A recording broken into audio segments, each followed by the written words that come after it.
Hey guys, it's Ava Landon here. I just finished making my quilt sandwich, as you can see. And what you'll see that we've done is you should have a backing fabric, should have some batting, and then you'll have a quilt top that goes on top of it. I've gone ahead and started basting some of it. Basting, all that means is that you're going to use some method to secure all three of these pieces together so that as you quilt, it doesn't shift too much. There are several different basting methods, but the one that we're going to use today involves simply using safety pins.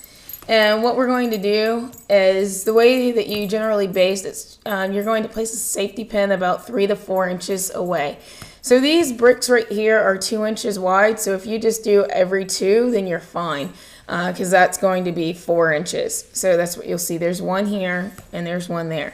The other thing that I generally do is along the edge, I do these basting pins every other block. Really, that's because this is the edge of the quilt and I just want to make sure I can keep the fabric fairly stabilized.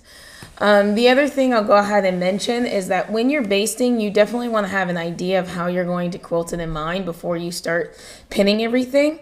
And since the way that we're going to quilt this is we're going to stitch 1/4 of a seam on this side going all the way down and 1/4 of a seam on this side going all the way down. The reason I'm not doing free motion, because I know that that's very popular right now, is because I'm actually not that good at it. I practice almost every day, but I'm not confident in it right now to teach other people how to do it. But I am quite confident in my straight line. So we're going to do something that's very similar to a grid. Since we're using the center seam right here going all the way down, we're using the seam, we won't actually need to use the masking tape, which a lot of times is how people do the grid. And it's similar to echo quilting, except we're not doing it simply in just one box. We're just going to go ahead and use the seam, sew all the way down, and then turn around and come back and sew the other seam. And then when we finish doing all of these, we're then going to turn the quilt and we're going to sew 2 again across this way. Now, because of that, since we'll be using these center seams, you're going to want to stick your safety pins pretty much in the middle of these rectangles. That really just sort of ensures that you're not going to either sew over it or you're not going to have to move these as you go along. So you can see that I've gone ahead, since this is the edge of the quilt, I usually baste these at every other one because I really want to stop the movement. If you find that you are running out of safety pins, you can then move these off to 1 to 2. You just have to be sort of cognizant when you're sewing on the edges just to make sure you don't run off. The other thing I'll go ahead and tell you is that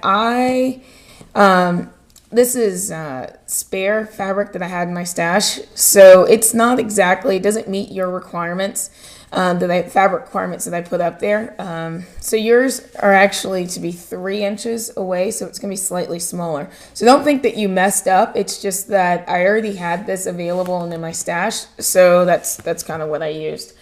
And I believe that's about it. So I'm going to go ahead and finish basting this. Like I said again, if you run out of safety pins, that's okay.